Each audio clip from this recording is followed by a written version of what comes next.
Sa bawat pinto ng buhay, may wasto at may mali. Sa bawat nilalang ay may bulag, may titik at may limit. Madilim ang iyong paligid, ating gabing walang hanggan. Anyo at kulay ng mundo sa'yo'y pinagkainan. Huwag mabahala ka, ibigan, isinilang ka mang ganyan. Isang bulag sa kamunduhan, ligtas ka sa kasalanan. Hindi nalalayo sa'yo ang tunay na mundo. Marami sa amin nabubuhay ng tulad mo. Di makita, di madinig, minsa'y nauutan. Patungo sa hilangan na buhay na banal.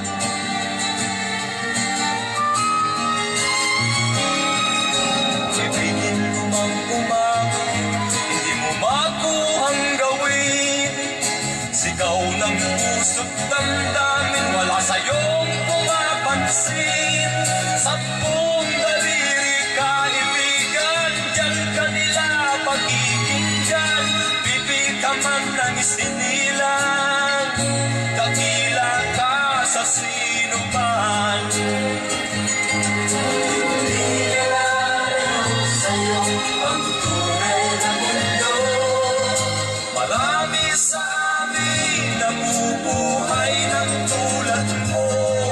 Di makita, di madinig, minsa'y nauutal. Patungo sa hinahangan na buhay na banal.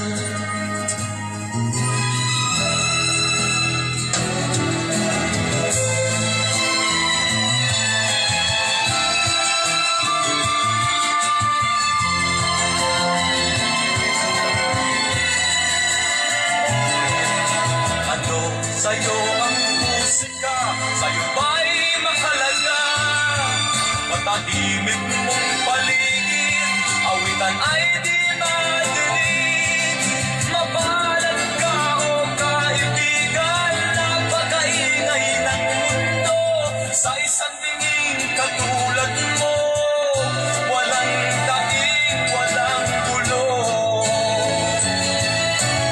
Di nalalayo sa'yo ang tunay na mundo. Marami sa amin nabubuhay ng tulad mo. Di makita, di madinig, minsa'y nauutal.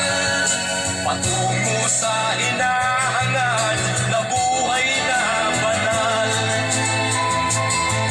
Di makita, di madinig, minsa'y nauutal.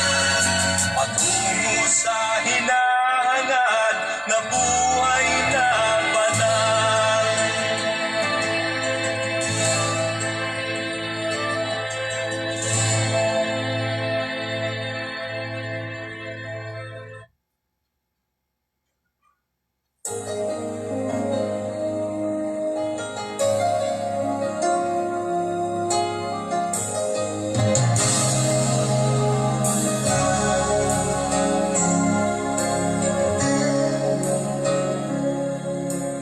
Now that we have gotten through one more fall, I can just admit I've got it all. 'Cause I do, 'cause I've got you.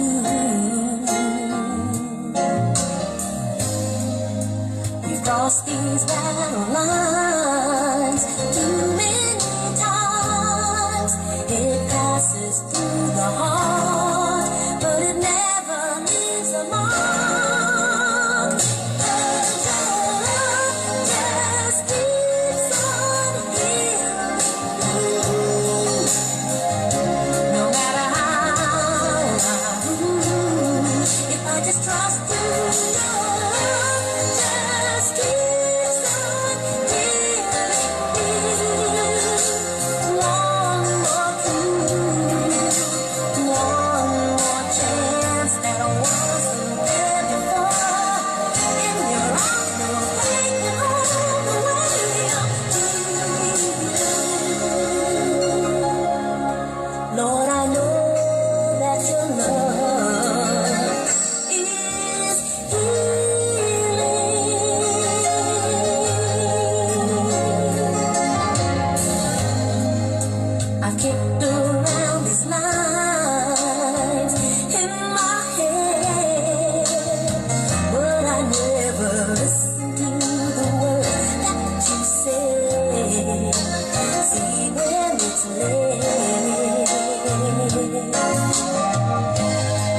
Well, I know I have it now, 'cause you showed me how.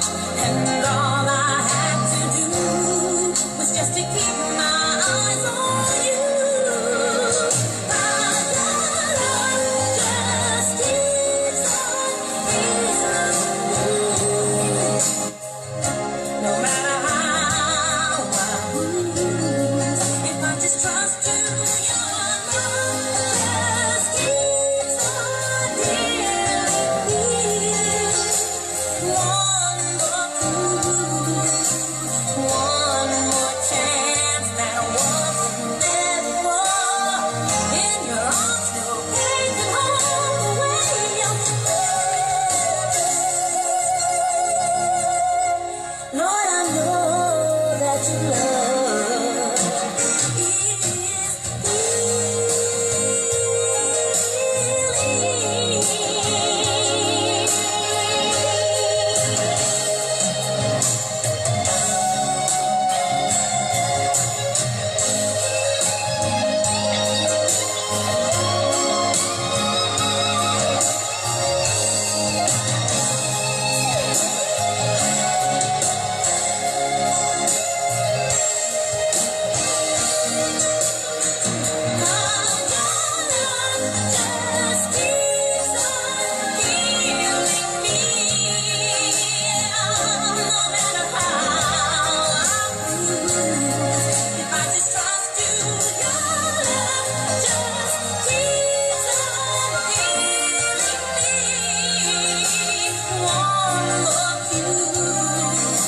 One more chance that wasn't there before.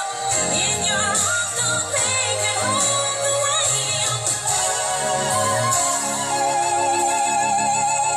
Lord, I know that your love is healing.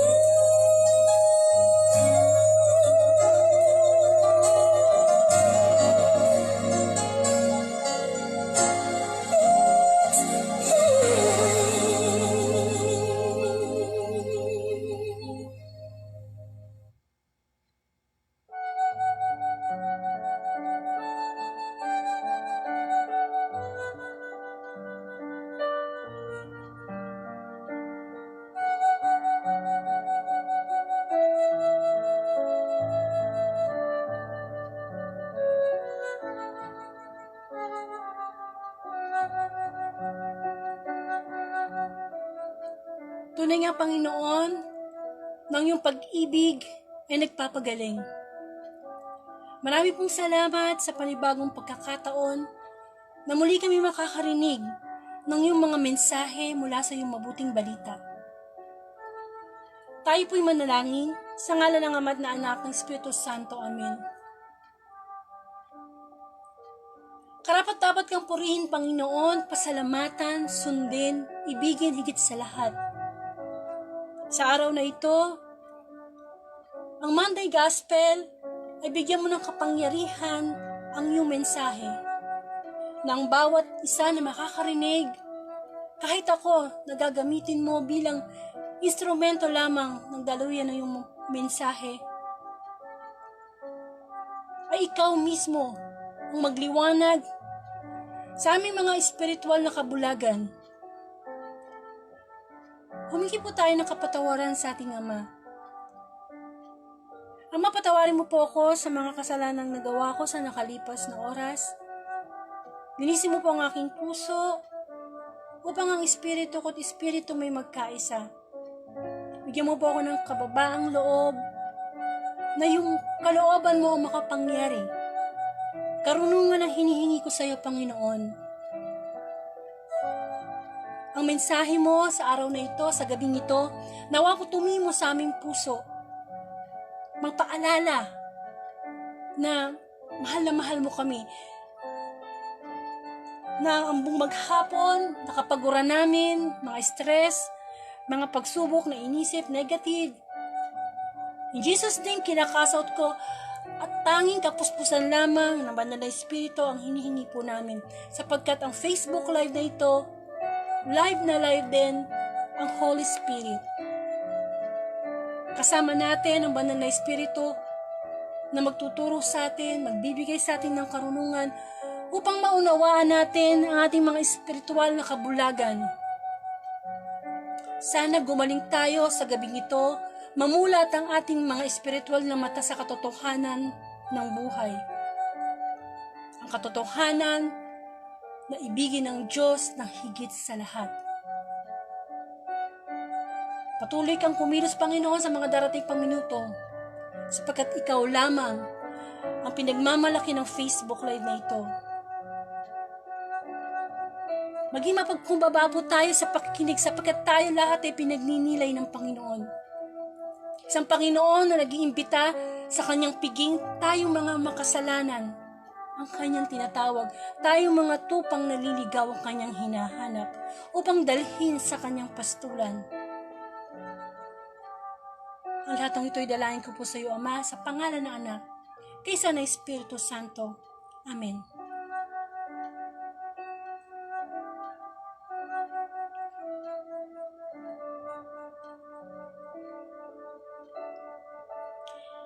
Bigyan po natin ng parangal ang mabuting balita.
Mabuting balita ayon kay San Lucas.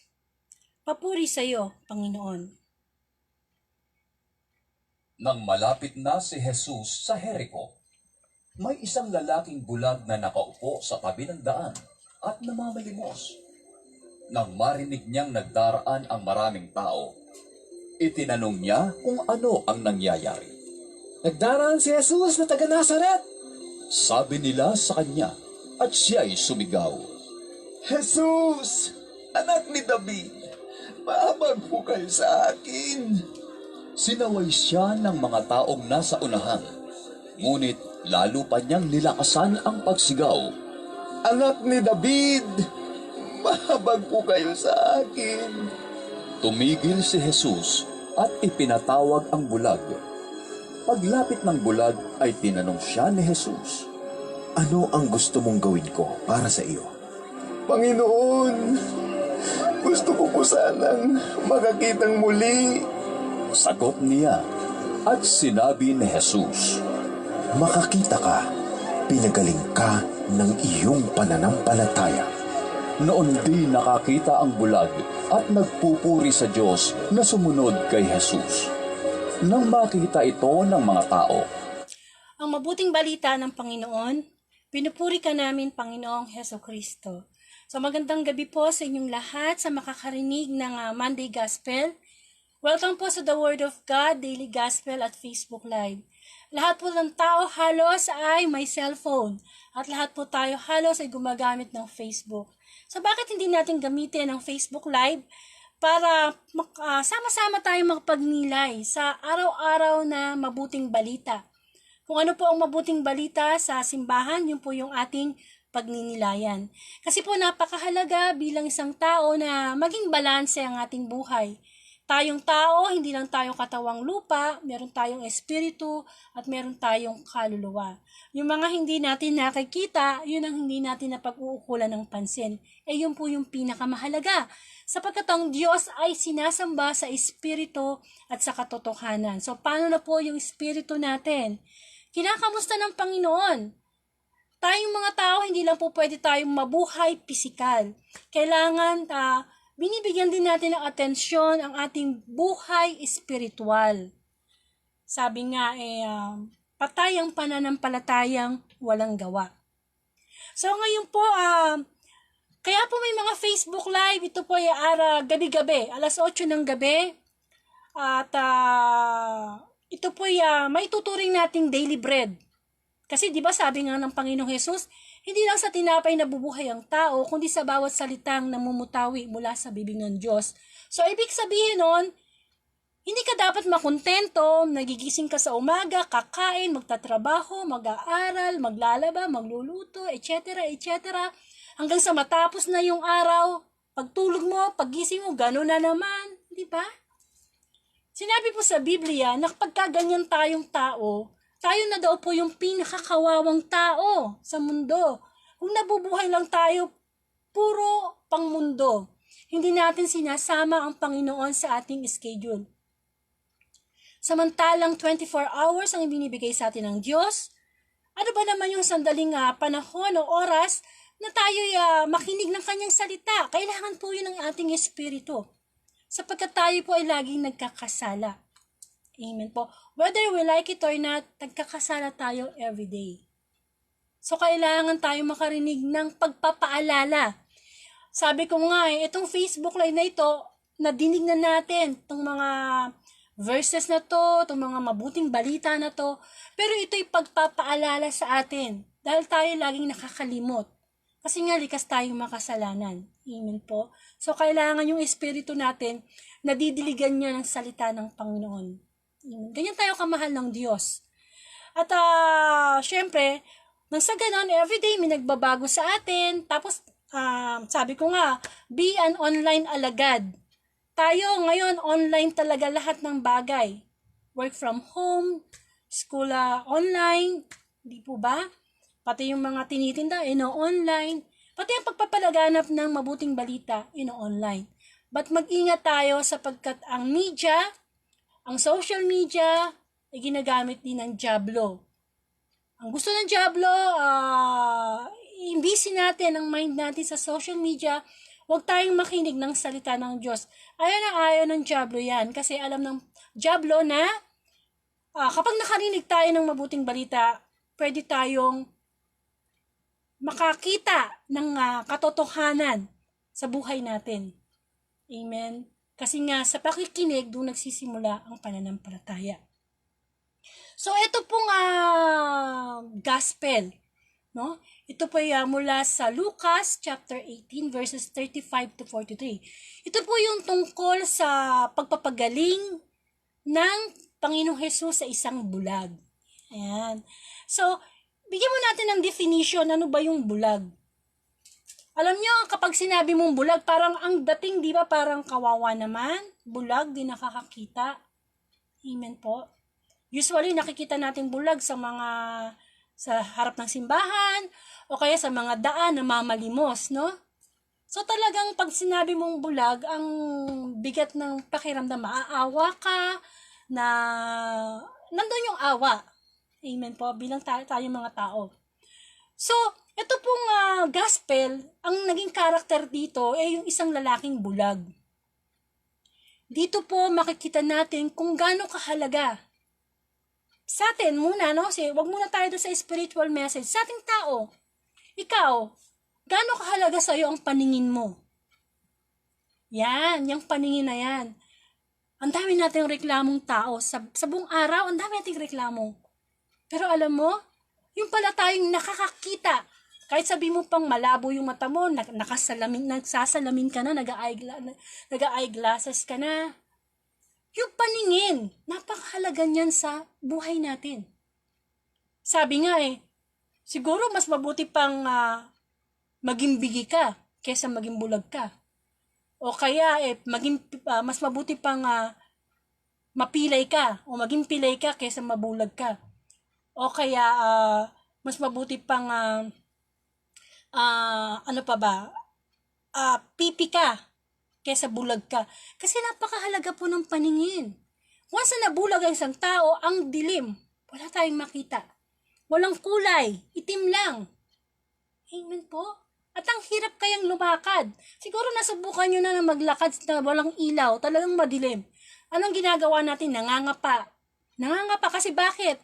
Natatakot tayo na baka mamaya mabangga tayo, mahulog, o mamaya may matapakan tayong matulis. Ibig sabihin, kapag madilim, nandun yung takot. Kasi walang liwanag, walang direksyon. Amen? Halimbawa, bigyan ka ng 1,000,000 o yung mawala yung paningin mo. Ay, kahit siguro ibigay sa'yo ang pera sa buong mundo, hindi mo ipagpapalit ang paningin mo. Amen po. Ganyang kahalaga ang nakakakita tayo, mga tao. Kasi pag nakakakita ka, na-appreciate mo yung mga bagay sa paligid mo. Kapag nakakakita ka, nakakapunta ka kung saan ang gusto mo. Kapag nakakakita ka, nakakabasa ka, pwede kang magbasa ng Biblia, pwede kang manood. Hindi po ba, ang daming gamit ng paningin natin. At sa paggising natin sa umaga, yan yung unang binubuksan natin, di po ba yung ating mata? Amen po. So, ang mabuting balita, hindi lang sa pisikal na mata. Gusto tayong bigyan ng pagpapaalala kung gaano kahalaga to sa atin. Higit sa lahat, gayahin natin yung bulag doon sa mabuting balita. Anong ginawa niya? Bulag siya, di ba, no? Namamali mo siya. Eh ngayon narinig niya, nag-iingay yung mga tao. Siyempre ang bulag ang ginagamit niya ay yung pakiramdam niya. Sabi niya, bakit gano'n ang ingay? Ang ingay ng mga tao sa paligid ko. Kaya nagtanong siya, sabi niya, bakit ba maingay? Ano ba nangyayari? Kaya sabi nung isang tao, sabi niya, hey, andyan si Jesus ng Nazaret. Nung marinig niya na nandyan si Jesus, anong ginawa niya? Sumigaw siya. Sabi niya, Jesus, Jesus, maawa ka sa akin. No? Sigaw siya ng sigaw. May mga tao na pinapatigil siya. Tumigil ka nga yung ingay mo. Pero hindi siya tumigil. Sigaw pa rin siya ng sigaw. Jesus, maawa ka, tulungan mo ko. At anong ginawa ng Panginoong Jesus? Nadinig siya at huminto ang Panginoon. At ano ang ginawa ng Panginoon? Face to face doon sa bulag. Tinanong niya, ano ang gusto mong mangyari? Amen? Ano ang gusto mong mangyari? At ang sagot ng bulag ay, gusto ko pong makakita. At nung sinabi yun ng bulag, sigurado siya sa sarili niya, yun talaga ang gusto niya. Ang sabi ng Panginoon, mangyari ang sinabi mo, pinagaling ka ng iyong pananampalataya.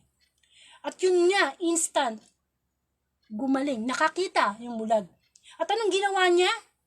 Siya'y sumunod, nagpuri, nagpasalamat sa Panginoon. At yung mga taong nakakita sa paligid niya, namangha, nagpuri sa Panginoon. Amen? Sa buhay po natin ngayon, gustong ipaalala sa atin ng Panginoon. Sabi ko nga, nilagyan ko nga ng hashtag itong mabuting balita ng hashtag my number 1 wish is blank. Tinatanong tayo ng Panginoon, ano ang gusto mo? Para tayong bulag na tinatanong ng Panginoon, araw-araw, minuminuto, ano ba talagang gusto mo sa buhay mo? Yung una. Kasi doon sa bulag, talagang alam niya eh. Hindi ba, hindi naman siya humingi ng ibang bagay eh. Talagang alam niya na tinawag niya ang Panginoong Hesus kasi ang gusto niya makakita. Tayo sa buhay natin, tinatanong tayo ng Panginoon, ano ang gusto mo? Ano yung unang gusto mo? Kasi pag sinabing una, yun yung priority mo. No matter what, yun ang priority, yun ang unang-una sa'yo.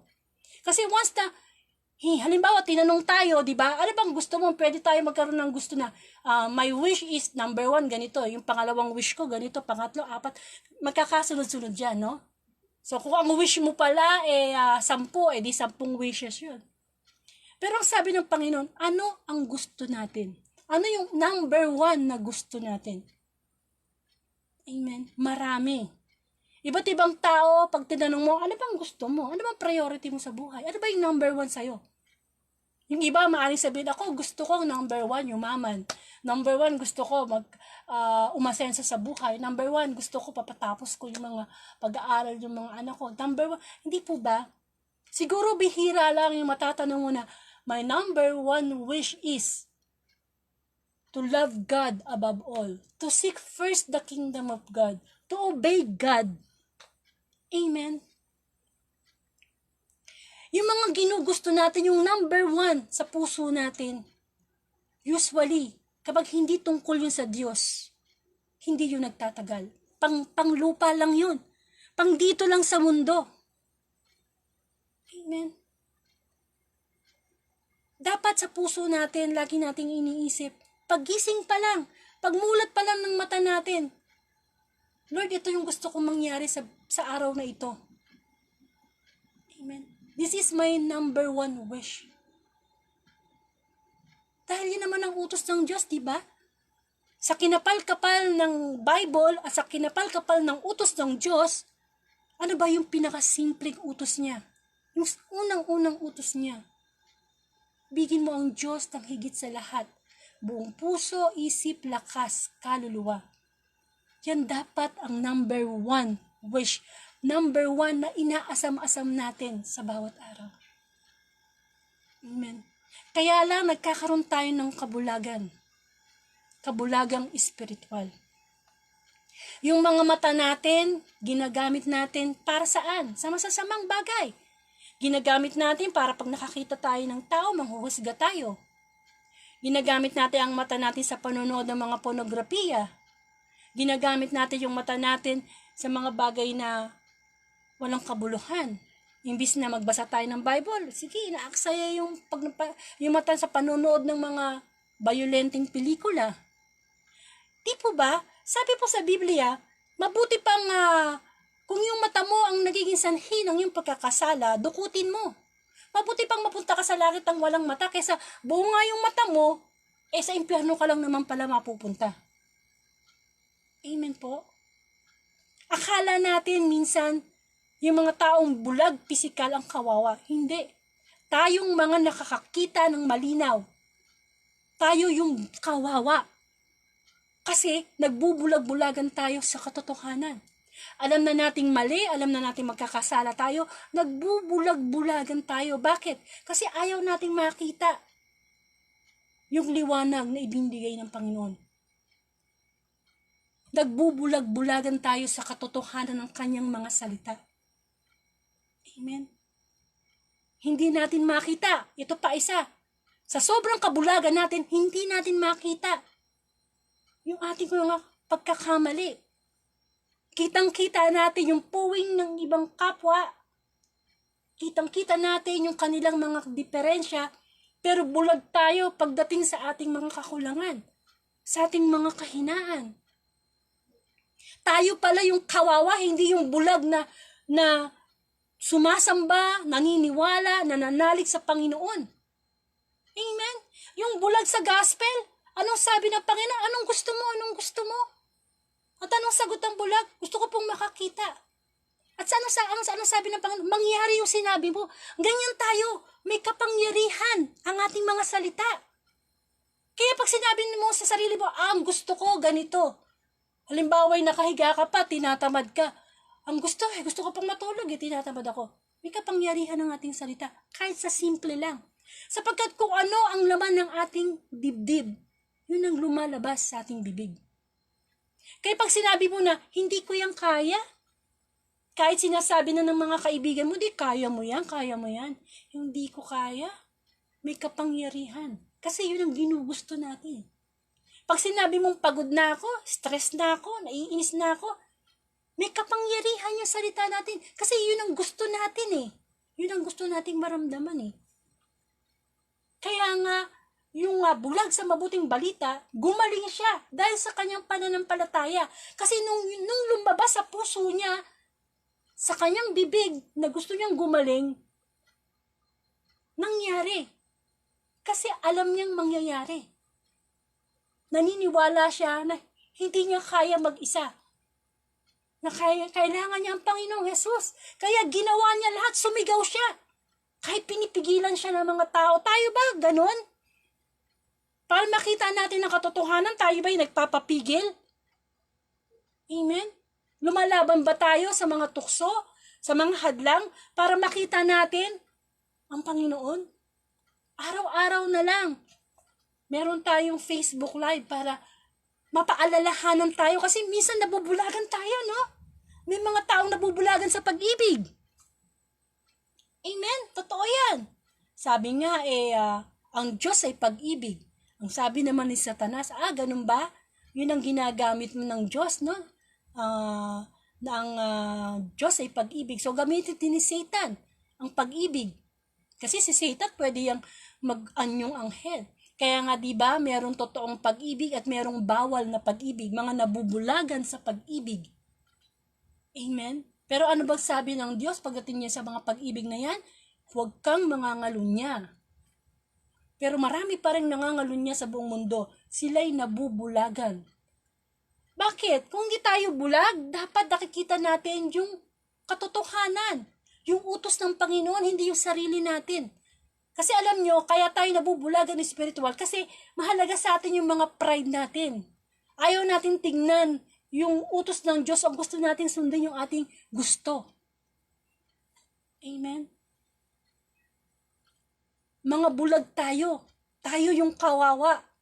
Kinakawaan tayo. Tayo yung namamalimos. Dapat tayo yung namamalimos ng awa ng Diyos. Pumunta ka na isang mall. Makikita mo, ang daming tao, iba't iba, lahat nakakakita. Alam nila yung mga pupuntahan nilang direksyon. May pupunta sa Jollibee, may pupunta sa drugstore, may pupuntang mag-grocery. Di ba, alam nila yung direksyon nila? Pero ilan dyan ang hindi bulag espiritual? Sa buhay po natin ngayong pandemic, una sa lahat, kailangan nating palawin ang ating spiritual na pamumuhay. Kasi itong mga gospel nito, yung mga nakaraang gospel, tungkol lahat yan sa paghahari ng Diyos. Na ganito ang paghahari ng Diyos. Tayo ba'y nagpaghaharian ng Diyos sa ating puso? Masyado na tayo nakafocus sa problema sa mundo, nagkandabagyo-bagyo na, dumaan na si Ulysses, nagkaroon na ng lindol, nagkaroon na ng gera. Masyado tayong alerto, mga tao, kapag yung mga physical na sakuna ang nakikita natin. Naghahanda tayo. Kitang-kita natin. Amen? Pero yung spiritual nating buhay, ang baba ng level. Yun ang mahalaga sapagkat ang lahat ng mga ito, iiwanan natin. Paano na kapag tayo ay nasa harap na ng Diyos sa araw ng paghuhusga? Siguro sasabihin ng Panginoon, nagbulag-bulagan ka, nagbingi-bingihan ka, nung ikaw'y buhay pa, hindi mo pinakinggan ang aking mga utos, binaliwala mo. Amen po. Sana po ma-realize natin sa buhay natin ngayon, ano ba talaga yung number one wish natin? Ano yung gusto nating makita araw-araw? Amen? Gusto ba nating nakikita lagi ang Diyos? Kung gusto nating makita ang Diyos, ang sabi sa Biblia, mapalad ang may mga malinis na puso sapagkat makikita nila ang Diyos. Kahit nandyan na yung Biblia, kahit open book na yung Biblia, sa bawat kasalanang ginagawa natin, may utos ang Diyos para maiwasan natin yung kasalanan na yan, pero nagbubulag-bulagan tayo. Kasi gusto nating sundin yung kalooban natin, hindi ang kalooban ng Diyos. Gusto nating manatili sa dilim, ayaw natin sa liwanag. Ang ating mga mata, sabi nga is the windows of our soul. Sana ma-realize natin sa buhay natin na oo nga no, hindi ko nakikita ang Panginoon sa buhay ko ngayon kasi nakafocus ako sa problema, nakafocus ako sa sakit ko. Ang problemahin natin na makita, tayo ba'y makakapunta sa langit? Tayo ba'y makakatira sa totoo nating dapat na tahanan? Sapagkat dito sa mundo, binubulag tayo ng mga bagay, ng mga material na bagay. Ang daming bumubulag sa atin. Para maging busy tayo, mawalan tayo ng time kay Lord. Pinapagod tayo buong maghapon. Amen. Sana yun ang number one wish natin, paggising pa lang natin sa umaga. Ang makita natin kaagad na Lord, karapat dapat kang purihin, karapat dapat kang pasalamatan, karapat dapat ka, yung kitang-kita mo ang kabutihan ng Diyos sa buhay mo. Hindi yung kapag meron tayong problema, wala na, bulag na, pundido na ang ating pananampalataya. Nakafocus na sa problema. Nakafocus na sa stress. Nakafocus na kung ano yung wala. Amen. Ang Diyos ang nagbibigay ng liwanag sa atin everyday. Sapagkat ang mundong ito, anytime, Jesus will come. Kaya panay ang hasik ng dyablo, ng kadiliman sa ating mga puso. Sayang naman, di ba? Kung tayo mapupunta sa impyerno. Samantalang nung buhay tayo, puro liwanag ang gustong ibigay sa atin ng Diyos. Gusto niyang bigyan ng direksyon yung ating buhay. Kung ang buhay mo ngayon, napariwara ka, broken family ka, kung ang buhay mo ngayon, nagda-drugs ka, kung yung buhay mo ngayon, puno ka ng bisyo, kung yung buhay mo ngayon, may mga kasalanan ka, kahinangan, hindi mo matakasan. Ayaw ng Diyos na magkaganyan tayo. Gusto niyang makakita tayo. At makakakita lamang tayo kapag sinabi natin sa Panginoon, Lord, ang gusto ko, number 1, ikaw, sumunod ako sa iyong kalooban. Isuko lahat ng aking kahinaan. At saka palang gagana ang kagalingang hinihintay natin sa Panginoon. Sasabihin sa atin ng Panginoon, yan ang gusto mo mangyari sa'yo. Amen. Diba, kapag wala tayong liwanag, minsan talaga may mga taong nagpapakamatay na. Wala na bulag na sarado na Pag sinabi mo sa sarili mo, hindi ko na kaya, wala na akong pag-asa, mangyayari yan. Kasi yun yung sinabi natin Hindi niyo napapansin, kapag meron tayong sinasabi, nangyayari. Kasi nga may kapangyarihan ng ating salita. Doon lumalabas ang desisyon natin. Doon lumalabas yung free will natin kung saan tayo papanig. Doon tayo nananampalataya. Kaya dapat ang lumalabas sa ating bibig na mula sa ating puso, pananampalataya natin sa Panginoon. Para araw-araw nakikita natin yung ating mga pagkakamali, kahinaan, upang araw-araw makita natin na kailangan ko pala ng kababaang loob. Magpatawad, umunawa sa kapwa, tumulong sa kapwa, lalo na ngayon, di ba? Ang daming kababayan nating nangangailangan ng tulong. Ilan ba dyan na mapera ang hindi nabubulagan? Na kusang tumutulong sa kapwa o nagbubulag-bulagan. Alam niyo, minsan ang pagtulong, kusa yan Hindi ba? Kahit hindi ka lapitan, minsan dapat kusa yan, nakikita mo, sensitive ka. Kasi ang pananampalataya is nakikita yung mga bagay na hindi nakikita. Ano ibig ko sabihin? Ang pananampalataya, ibig sabihin, nananampalataya ka kahit hindi mo pa nakikita. Kahit hindi mo pa nakikita ang Diyos, nananampalataya ka, totoo siya. Buhay siya. Amen? Pero kung araw-araw patuloy tayo nagbubulag-bulagan, imbis na magpatawad ka na sa kapwa mo, nagbubulag-bulagan ka pa. Sinabi na nga ng Panginoon na kapag hindi ka nagpatawad sa kapwa mo, di rin tayo patatawarin ng Panginoon. Imbis na mag-ayos na kayo ng pamilya mo, ng anak mo, ng asawa mo, ng biyenan mo, nagbubulag-bulagan ka kasi dinadaig ka ng pride mo. Amen. Panay ang bisyo mo, panay ang drugs mo, panay ang pambababae mo. Nagbubulag-bulagan ka. Yung katawan natin, templo dapat ang Espiritu Santo. Anong ginagawa natin? Puro bisyo. Nagbubulag-bulagan tayo. Saka lang tayo matatauhan kapag may cancer na. Saka lang tayo titigil kapag may sakit na. Tsaka lang tayo mamumulat yung mata natin. Kung kailan huli na. Sana hindi pa mahuli ang lahat. Sana hindi dumating sa buhay natin na gigising tayo, tas impyerno pala tayo. Wala nang liwanag. Sarado na ang langit. Kahit kumatok tayo, hindi na tayo pagbubuksan ng Panginoon. Samantalang ngayong buhay pa tayo, grabe ang pagpapagaling ng Panginoon. Alam nyo, sa each time na kayo ay nakikinig ng mabuting balita, nagpapagaling ang Panginoon. Ang kanyang mga salita ay mapagpagaling. Akala kasi natin, nung panahon ng Panginoong Hesukristo, kapag siya ay nakapagpagaling ng bulag na tao, nakakita, pilay nakalakad, pipi nakapagsalita, yun na, hindi. Ang the best na healing na gusto ibigay sa atin ng Panginoon ay yung healing, kagalingan sa ating mga masasamang ugali na magbalik loob tayo sa Panginoon.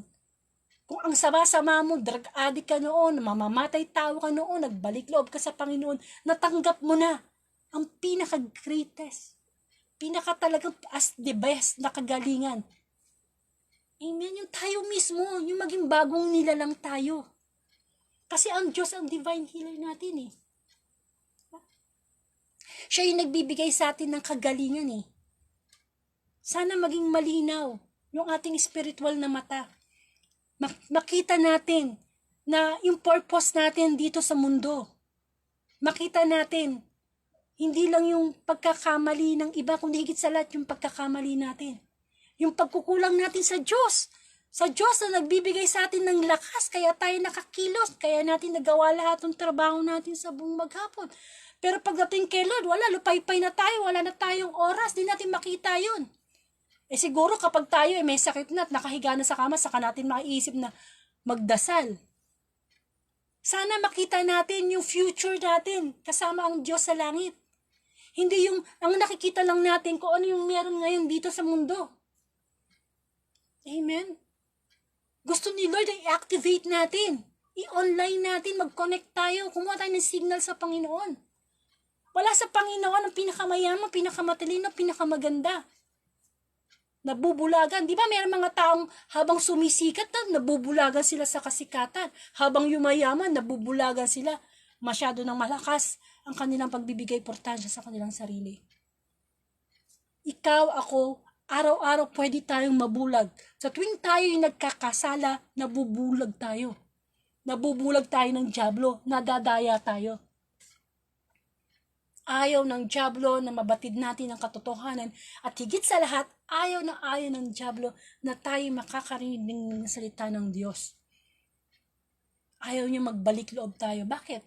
Syempre gusto niya mapuno ang impyerno ng kanyang mga kampon. Amen? At sigurado naman, ang mga taong mapupunta sa impyerno, kung tayo man yun, puro kadiliman, araw at gabi, parusa ang makakamtan natin. At tatawanan tayo ng dyablo. Sabi niya siguro, buhaha, naloko kita, no? Nabulag kita, no? Akala mo, totoo yung mga kasiyahang naramdaman mo sa mundo, no? Kaya sana hanggat may oras pa, magpagaling tayo sa Panginoon. Tinatanong sa atin ni Lord, ano ang gusto mo? Yung number 1, yung pinaka-the best, ibigay mo na yung sagad. Sa buhay mo ngayon, sa katayuan mo sa buhay mo, ano yung gusto mo? At sana maging sagot natin, Lord, ang number 1 gusto ko is ibigin ka ng higit sa lahat. Lagi kong makita yung mga utos mo na susundin ko nang may pagmamahal at may kababaang loob. Yun ang gusto ko, Lord. Sapagkat yun naman ang pinakamahalaga, diba? Yun naman talaga eh. Subukan mo i-realize, ano pa bang pinakamahalaga sa buhay ng tao? Asawa mo? Anak mo? Bahay mo? Pinag-aralan mo? Wala yan eh. Lahat tayo lilisan sa mundo, wala tayong madadala. Kaya dapat maging sigurista tayo sa buhay natin. Hindi naman tayo kinakailangan maging matalino, mayaman, bata, matanda, sa pagninilay ng salita ng Panginoon. Sinasabi na ng Panginoon, dapat alam natin sa buhay natin ngayon, ano yung pinakamahalaga. Na anytime na kunin tayo ng Diyos, anytime na dumating ang Panginoong Jesus, haharap tayo sa Kanya na hindi tayo bulag espiritual. Dito pa lang sa lupa, nakita na natin ang kabutihan ng Diyos. Nakita na natin ang kaharian ng Diyos. Amen? Kawawa tayo kung nakakakita nga tayong pisikal. Pero yung mata natin, ginagamit pala natin sa mga bagay na nagkakasala tayo. Naalala ko na naman yung sinabi ng Panginoong Jesus sa Mateo. Ang sino mang tumingin ng may mahalay na pagtingin sa isang babae ay nagkakasala na. Ang daming gamit ang mata para tayong magkasala. Pero napakahalaga. Alam niyo, magpasalamat tayo sa Panginoon, nakakakita ka pa ngayon. Nakakakita pa ako ngayon. Minsan nga, mag-brown out lang ng 1 oras, ang dakila ng reklamo natin eh. Ang dilim-dilim, hindi ako makakita. Yung much more pa kaya kung yung mata natin ang talagang bulag na. Amen. Siguro mas gugustuhin pa ng Panginoon na bulag ka talaga. As in, bulag ka physically. Pero gising na gising. Dilat na dilat yung spiritual eyes mo sa Diyos. Sana mapagnilayan po natin yan. Ang iiwang katanungan ng gospel ngayon sa atin, na masasama natin sa pagninilay natin bago tayo matulog. Ano pa ba yung hindi ko makita na utos ng Diyos na hindi ko masunod? Ano ba yung talagang number one kung gustong hingin sa Panginoon? Pera ba yan? Kabuhayan ba yan? Pag-asenso ba yan? O Diyos? Sa iba, nakakalungkot ng isipin pero ito yung katotohanang nangyayari sa mundo. Kung ano yung nakikita natin sa mundo, ginagaya natin. Amen? Kaya kung di tayo nakakarinig ng salita ng Diyos, gagayahin din natin. Kitang-kita natin sa mundo, ang divorce, okay na. Kitang-kita natin sa mundo na ang same-sex marriage, okay na. Kitang-kita natin sa mundo na ang abortion, ay ganito na. Yun ang nakikita natin eh. Kaya dapat nating makita ang katapat nun. Ang utos ng Diyos. Para pag nakita natin, teka maraming may gusto nito ha. Maraming nagla-like, maraming nagko-comment sa ginagawa niya. Tama ba itong nakikita ko? Ito yung nakikita ng aking spiritual na, physical na mata. Pumunta ka ngayon sa spiritual mong mata. Ay, hindi ito gusto ng Panginoon. At yun ang mas mahalaga.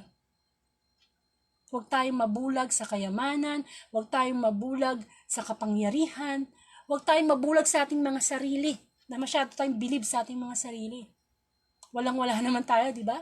Yung gospel kagabi. Ano bang sabi doon? Tayo ay mga katiwala lamang. Katiwala lang, wala tayong pag-aari, mahirap pa tayo sa daga.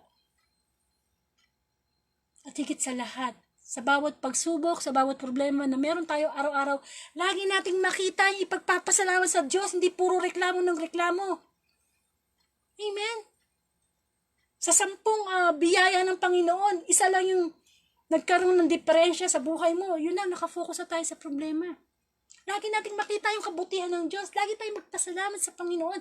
Kamukha ng ginawa ng bulag. Nung siya'y makakita, nagpasalamat siya. Nagpuri siya sa Panginoon. Sa bawat araw, ganun ang gagawin natin. Amen. Laging kang maghalukay na ipagpapasalamat sa Diyos.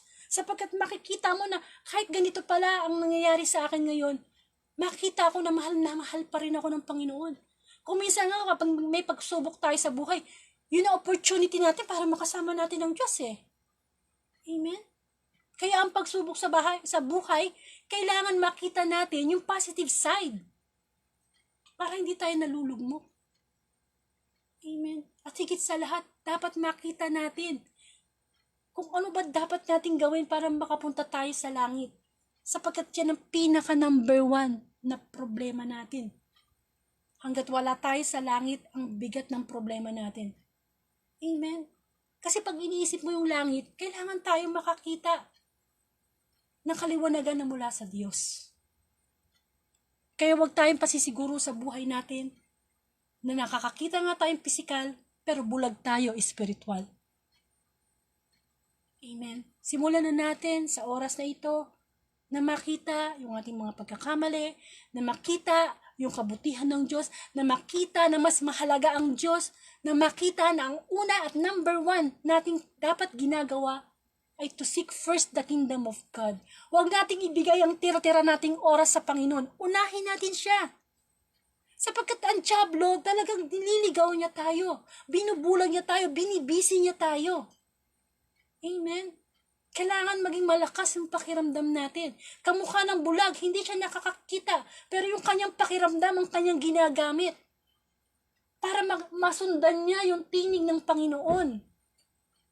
Ganon din tayo. Kung tayo bulag na espiritual, gamitin natin yung pakiramdam, yung ating konsensya. Yung ating pananampalataya. Para lagi nating madinig ang tinig ng Panginoon sa ating buhay. Tayo po'y manalangin. Sa ngalan ng Ama at ng Anak ng Espiritu Santo. Amen. Salamat Panginoon, muli mo kaming pinaalalahanan na nabubulag kami na aming mga kapaguran, nabubulag kami ng mga negative thoughts namin, nabubulag kami ng mga material na bagay, nabubulag kami ng aming mga bisyo na pansamantala lamang, nabubulag kami ng mga maling pag-ibig, nabubulag kami ng mga maraming bagay na nagiging dahilan para hindi namin masunod ang iyong mga utos. Panginoon, tulungan mo po kami na makakita espiritual. upang lagi naming makita ang iyong liwanag, ang iyong pag-ibig, ang iyong awa, ang pagbibigay mo lagi ng pagkakataon sa amin. Makita namin na kami magpatawad sa aming kapwa, makita namin kami tumulong sa aming kapwa, makita namin na kami, ang mga bagay na meron kami, pinapahiram mo lamang. Makita namin na ang lahat ay pansamantala lang. At higit sa lahat, makita namin yung kabutihan, yung pag-o-offer mo ng buhay na walang hanggan. Makita namin kung gaano mo kami minamahal at makita namin yung mga pagkukulang namin sa iyo everyday.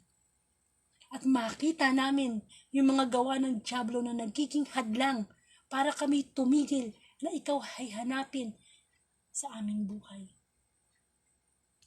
Dinadalangin ko ang iyong mga pamilya, ang aking pamilya, makita kong laging magpasalamat sa Panginoon.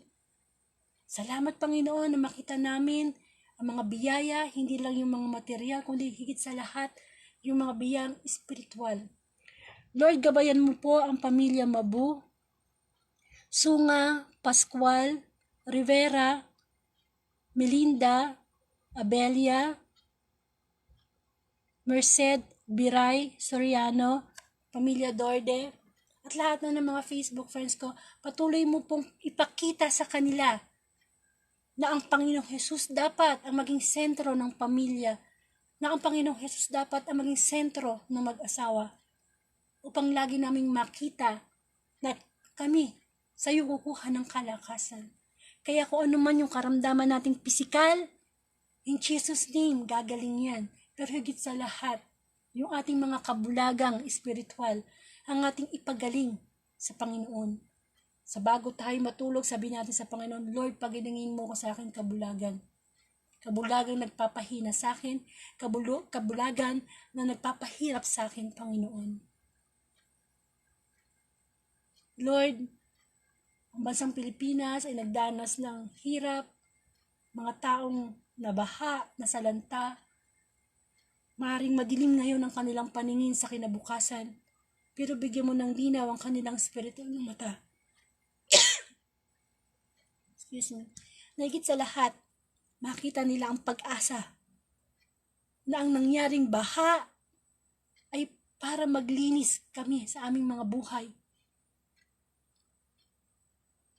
Upang makita namin na sa bawat trahedya na nangyayari sa aming buhay, may bagong pag-asa hanggat ikaw ay nasa puso namin. Tayo po'y manalangin, isang panalangin itinuro sa atin, ating Panginoon. Ama namin sumasalangit ka, sambahin ang ngalan mo, mapasa amin ang kaharian mo, sundin ang loob mo dito sa lupa para nasa langit. Bigyan mo kami ng aming kakanin sa araw-araw, itawarin mo kami sa aming mga sala, para ng pagpapatawad namin sa nagkakasala sa amin. Huwag mo po kaming pahintulan sa tukso, hadyan mo kami sa lahat ng masama. Amen. Sa ngalan ng Ama at ng Anak ng Espiritu Santo. Amen. So maraming pong salamat sa inyong pakikinig sa mabuting balita. Gayon din, panalangin ko po para kay Andrew Dorde na sana makahanap na siya ng trabaho. Ayan, marami po kasing nawalan ng trabaho ngayong pandemic. Pero wag po tayong mabulagan. Kailangan laging malakas ang ating pagtingin sa kinabukasan. Amen? So, maraming salamat. At gayon din po, kung may mga prayer request kayo, at Thanksgiving, pwede nyo po akong i-private message para maisama po natin yan sa everyday nating Facebook Live. At yun po, sana po i-share nyo po tong Monday Gospel sa inyong timeline. Sana maging malinaw na yung paningin natin na sinasabi ng Panginoon na sa panahon na ito, ang online ay magamit ng Panginoon para yung narinig mong mabuting balita, may transfer mo sa iyong mga Facebook friends. Kasi utos po yan ng Diyos. Great Commission. Tayo yung mga alagad online. Amen po. Kailangan maging viral yan eh. Maging chain. Hindi napuputol ang mabuting balita. At kung ibibigay po ng Panginoon ng November 17, 2020, Tuesday Gospel, muli tayong inimbitahan ng Diyos alas 8 ng gabi para pagnilayan. Actually, ang pagninila nito ay pagpapaalala na kahit alam na natin ang utos ng Panginoon, pagpapaalala. Hanggat nagkakasala tayo, lagi tayong gustong paalalahanan ng Panginoon hanggat may oras pa. Magkaroon tayo ng kagalingang spiritual. Yun po yung pinakamahalaga. Sapagkat ang buong mundo ay nagdadanas ng karamdamang spiritual. Amen po. Ang pinakamahalaga, gumaling tayo sa ating mga kahinaan. Sapagkat kailangan po natin ang kagalingan ng divine healer. At yan ay ang Panginoon. Lord, heal our land.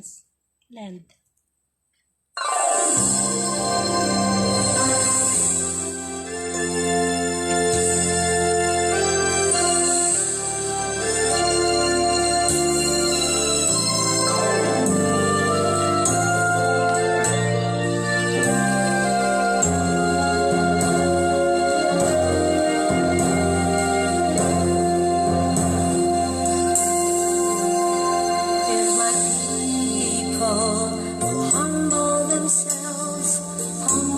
themselves and pray. If they seek my face and humble themselves and turn from their wicked ways, I will hear from heaven and forgive their sin. I will hear from heaven and heal their land. Lord, heal our land. Father, heal our land. Hear our cry and turn our nation back to you. Lord, heal our land. Hear us, O Lord, and heal our land. Forgive us sin and heal our broken land. Lord, bow our knee. We humble ourselves and pray. Lord, we seek your face. We humble ourselves and turn from our wicked ways. Father, in your mercy, forgive our sin. Father, in your mercy, come heal our land. Lord, heal our land. Father, heal our land. Hear our cry and turn our nation back to you. Lord, heal our land. Hear us, O Lord, and heal our land. Forgive us sin and heal our broken land. Lord, heal our land. Father, heal our land. Hear our cry and turn our nation back to you. Lord, heal our land. Hear us, O Lord, and heal our land. Forgive our sin and heal our broken land. Father, heal our land. Hear our cry and heal our broken land.